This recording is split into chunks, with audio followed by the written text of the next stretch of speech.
For those of you on the top deck who might be wondering where their emergency exits are, well then just use your own imagination and they'll see beside you like.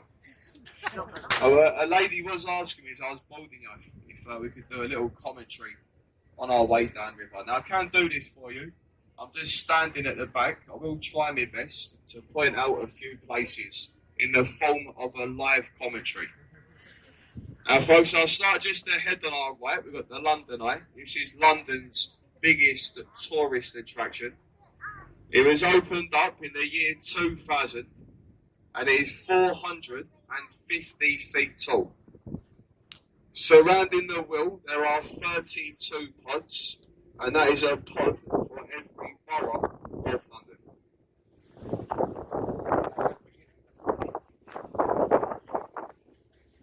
On our left hand side on the river's wall we have the Golden Eagle, a RAF war memorial to all of the airmen and women who lost their lives during the Second World War.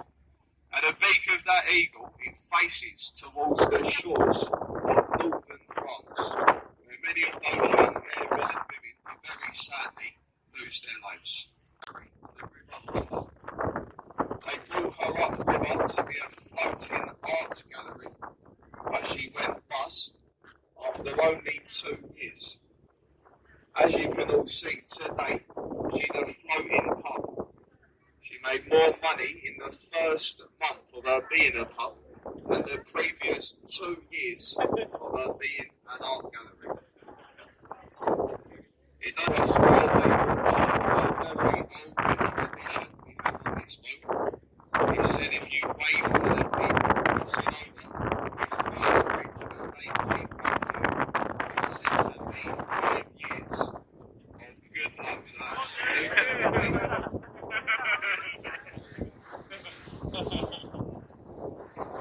there's also one on the other side of the river as well, folks, so do try and give it away.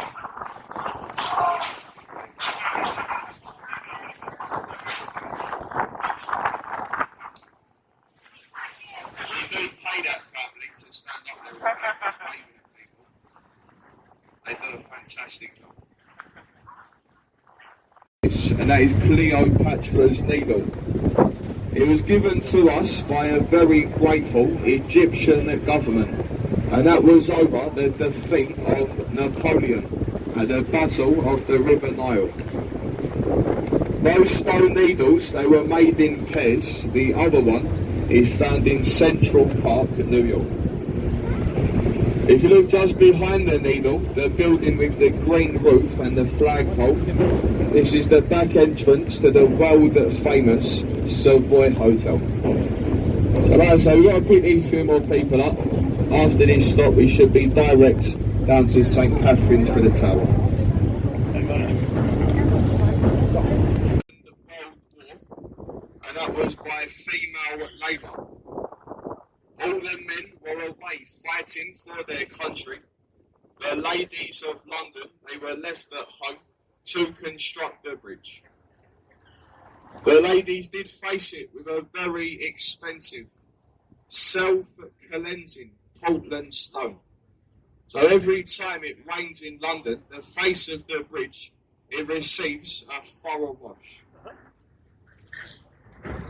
The Ladies' Bridge was the only bridge to span the river that was completed on time and under budget. So what a fantastic job the ladies done. So well done the girls.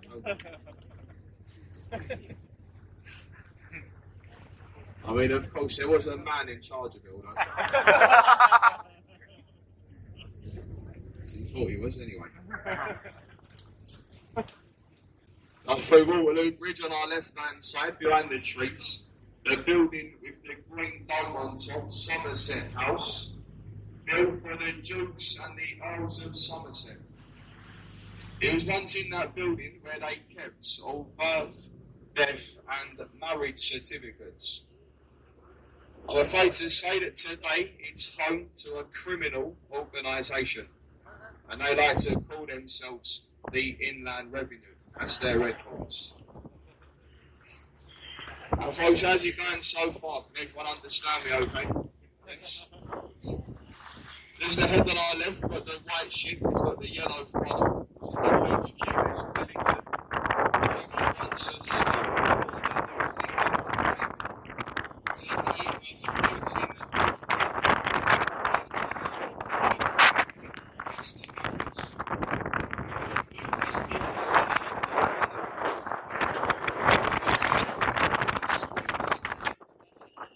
it's a temple arch with old father tents looking over his river. A boundary marker between the two cities. The city of WestMinster, we do now leave behind us, and the sky city of London. We are now next to it. On our right-hand side, the small white building to the four blacked-out windows, the ITV studios. It's over there in that building where they filmed the breakfast programme this morning. It is this part of the river they use as a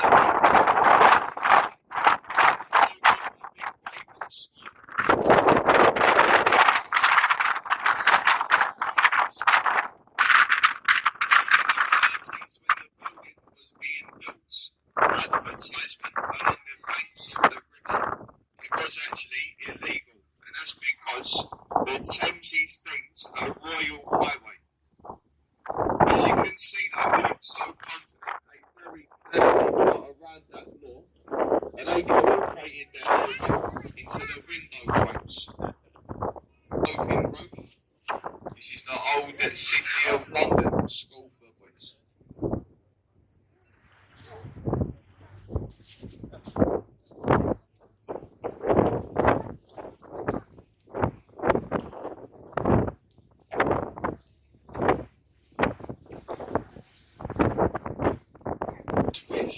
Of Queen Victoria to commemorate the Blackfriars monasteries that stood to our left on the North Shore. As we go through, look either side of the boat, this is what remains of the old St Paul's Railway Bridge.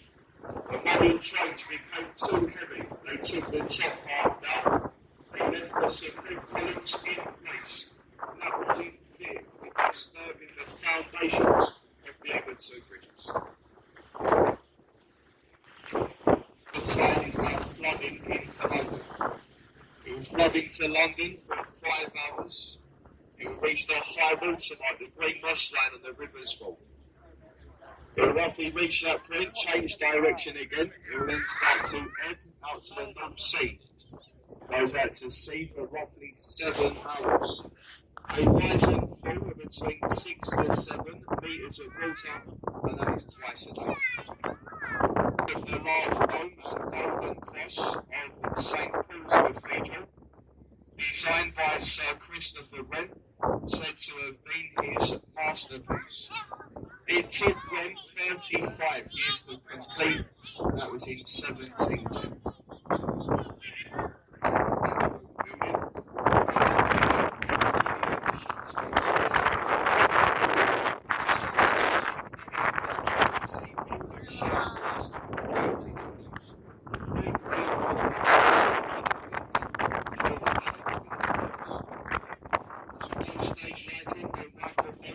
It's the only thatched roof building in London since the next bridge is Suffolk Bridge, the least used bridge in London. The approach roads are hidden so well into the back streets, no one can really find the bridge to use it. It is said, if you see anyone crossing over the bridge, don't give them a wave, because they are most probably lost.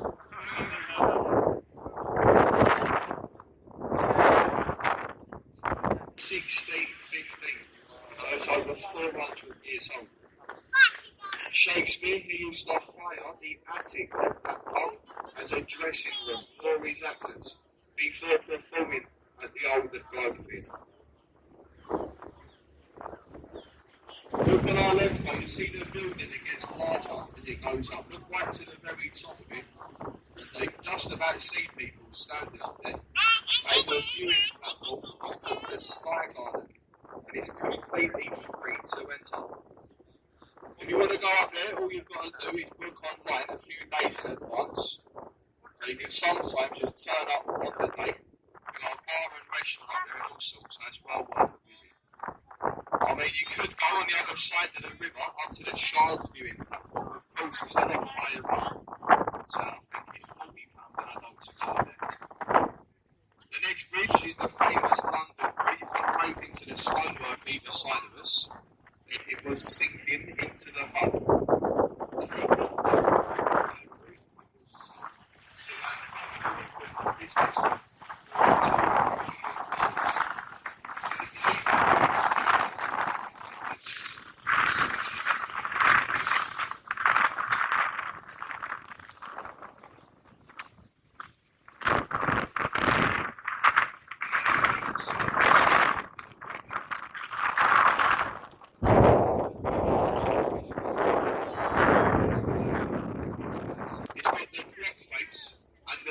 Chimneys on top.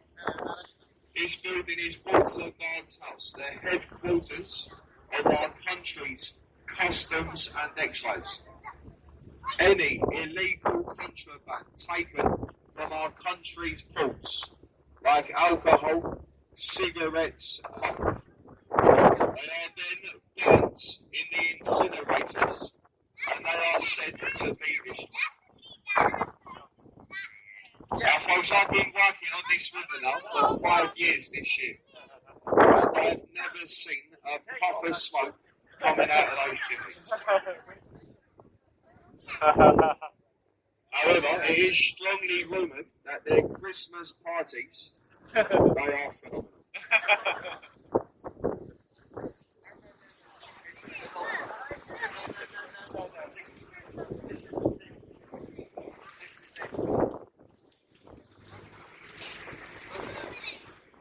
We have the warship to our right, the Belfast, built in the Harlem shipyard, Belfast, Northern Ireland. The same shipyard that built the Titanic. She's seen action during the Second World War, last firing her guns in anger during the North Korean campaign. In total, the Belfast, she has 12 guns, that's 6 on aft and 6 up forward. Each one of those guns are capable of firing a 102-pound shell up to 14 land miles. A museum note today, it's open 7 days a week. You can explore all 7 decks from the crow's nest right down to the engine room. If you look on our left-hand side, we have the world-famous Tower of London. The tower's been a lot of different things in its time, but most famously known for its imprisonment, torture, and execution. If you look along the river's wall on our left, the bricked-up archway, and right above it is entry to the Traitor's Gate. It was once up through the open archway, traitors to the crown, they would have been rode through before being beheaded up on Tower Hill. A great photo opportunity we got ahead of us of Tower Bridge, opened in 1894. The centre bascles raise up, they allow larger ships in and out of the upper pool of London. Now when these centre bascles are being lifted, you can still walk across the 2 top catwalks. It's a museum up there, I think it's £10 an adult to walk across. When we go beneath, look above us and you'll see they've recently installed a new glass flooring. Tower Bridge is the most easterly boundary of the square mile city. When we go through, we leave the city of London behind us and we now enter into the east end of London, in the Docklands area. Now that we've gone through, folks, look around us and you'll notice the buildings have all somewhat changed. All these buildings, they were once warehouses. They were filled to the brim with cargo from all around the world. Today, they have all been converted into luxury apartments. We're just crossing over for our next stop, St Catherine's Pier. I do think we've got a few people that might want to leave us here. If you are leaving us here, folks, do try and stay in your seats for the moment. And so there might be a bit of a bump as we come along. The Jews in the month at the end of the film.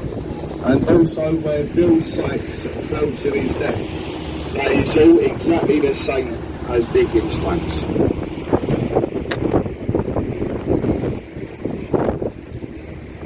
Either side of us, you've got these old Dutch barges.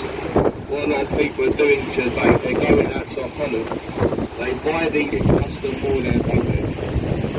Now folks, it may sound a lot of money, but compared to the house prices right here along the banks of the river, I mean, it probably is a much cheaper way to live here in London.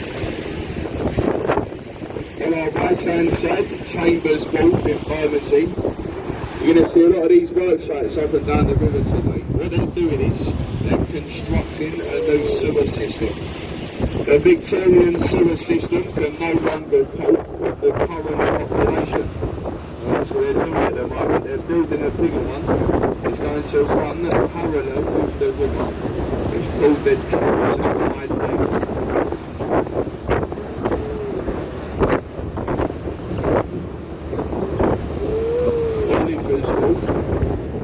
Just to the left of Oliver's Wharf is a very famous pub that we have on the river. It's called the Town of Ramsgate. This was once an Admiralty court where convicted pirates and smugglers were judged. If you were found guilty of piracy, you would have been given your last tot of rum in the town of Ramsgate. You then would have been walked down Wapping stairs to the left red balconies with the letter E on top. That is execution dock. It was over there where you were strapped to the riverbed and allowed free tides to pass over your body. This form of execution, it was called the Grace of Wapping. I did actually look online the other day as it goes. It said there were over 300 pirates that were put to death at execution. The blue police on our left is the Thames Police Force. They are the oldest uniformed police force anywhere in the world. They are older than the more famous Bow Street runners. They would have combated piracy, thieving and smuggling, which was very rife on the Thames a number of years ago.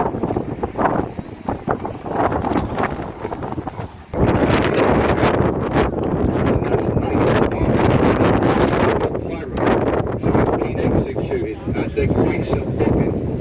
And that was Captain William Kidd in 1701.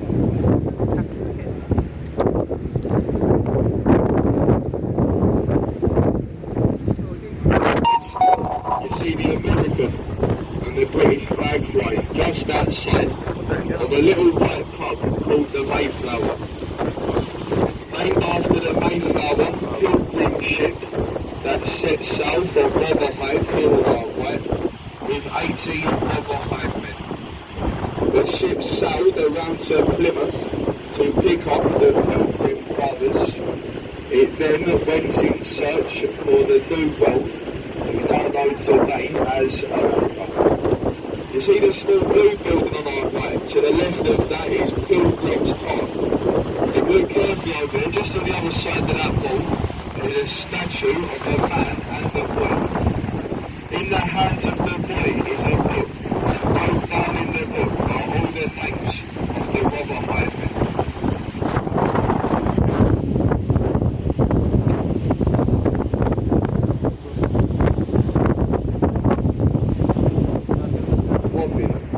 The small white building with the willow tree in the garden, that is the Prospect of Whitby.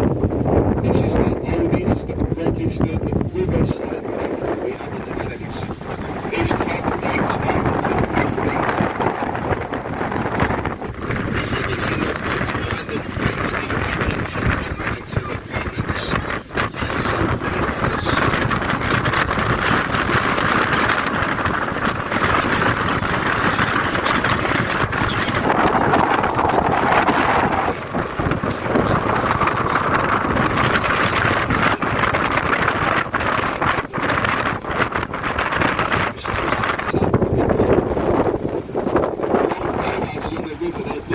up to the river's wall.